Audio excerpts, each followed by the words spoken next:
उसको इस तरह की एक्टिविटीज दी जाए ताकि वो उससे खेल रहा है। अगर बच्चा एक कार के साथ भी खेल रहा है तो हमने पेरेंट्स के साथ ये इंसिस्ट करना है, ये कोशिश करनी है कि बच्चा चुपचाप नहीं खेले, उस चीज के बारे में कुछ भी बोलता जाए, चाहे कुछ भी बोले, लेकिन वो कांस्टेंट अगर बच्चा बोलता जाएगा तो उसको बोलने की आदत पड़ेगी।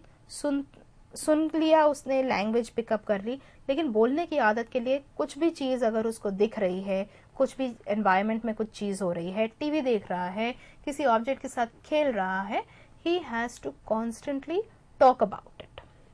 मैम ये तो ही घर की बात, ये तो हर घर में पेरेंट्स की कोशिश रहती ही है कि वो अपने बच्चे को अगर कोई भी प्रॉब्लम है तो उसको ओवरकम करने के लिए कंटिन्यूअसली कुछ ना कुछ करते रहें। लेकिन जहाँ पर सवाल आता है स्पीच थेरेपिस्ट का या स्पेशलिस्ट का, तो ma'am can you please tell me how many people are trained in our country for this kind of category?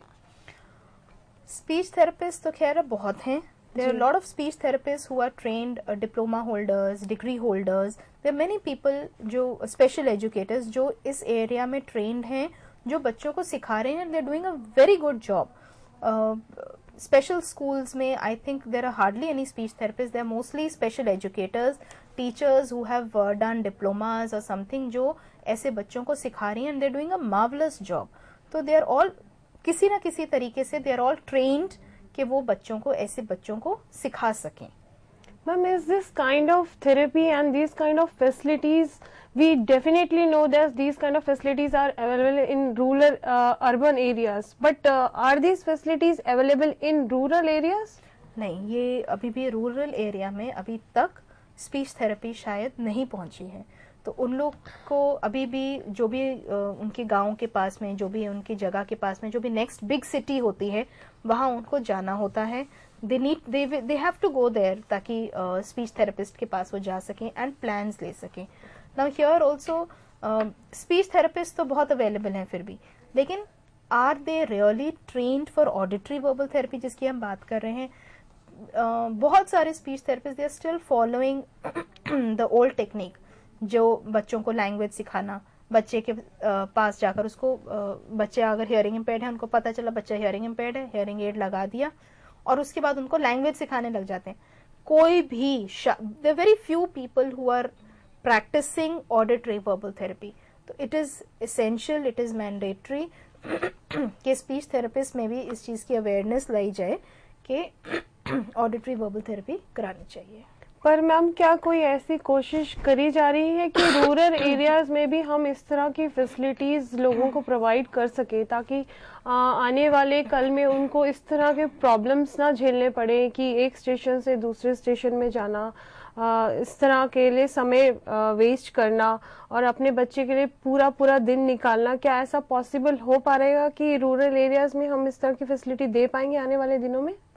I think जो पब्लिक हेल्थ सेंटर्स हैं जो रूरल एरियाज में, वहाँ पर इस तरह की फैसिलिटी की जा सकती है कि कुछ दिनों में एक स्पीच थेरेपिस्ट या एक टीम ऑफ डॉक्टर्स वहाँ जाए एंड जो भी वहाँ के उसके रिलेटेड प्रॉब्लम्स के बच्चे हैं, they all come there and they can take maybe a plan, lesson plan ले लें, पेरेंट्स समझ लें क्या कराना है, and since if the team is coming back again, तो वो जो भी होमवर्क जैसे अगर स्पीच थेरेपिस्ट देता है तो वो करा कर 15 दिन बाद अगर टीम वापस आ रही है तो it can be followed up in that manner. जी definitely, if not on permanent basis, it can be done on temporary basis to overcome this problem. Yes ma'am.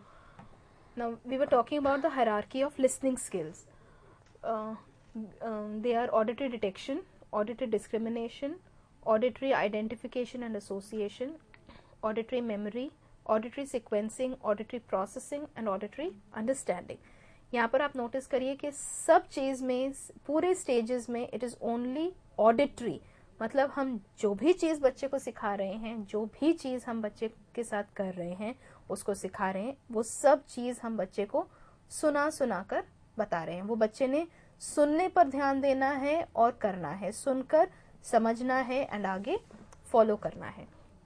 Now auditory detection means सिर्फ इस बात पर ध्यान देना कि क्या आवाज आ रही है या नहीं आ रही है। डिटेक्शन ऑफ साउंड, सुनना, सिर्फ सुन पाना आवाज है या नहीं है।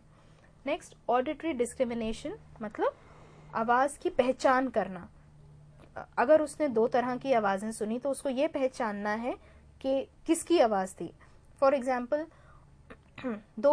एक जैसी आवाज़ें, अब जैसे अगर हम दरवाजे की घंटी और एक फ़ोन की घंटी की बात करें, दोनों घंटी की आवाज़ हैं, but the child should be able to identify, he should be able to discriminate कि ये फ़ोन की घंटी की आवाज़ थी और ये दरवाजे की घंटी की आवाज़ थी। तो इस तरह की टेक्निक, इस तरह की प्रैक्टिस, इस तरह की ट्रेनिंग भी, ऑडिटरी डिस्क्रिमिनेशन की ट्रेनिंग भी बच्चे को दी जानी चाहिए।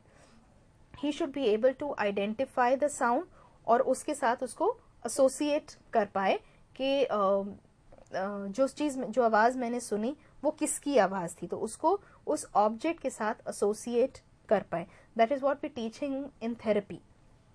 Next, auditory memory.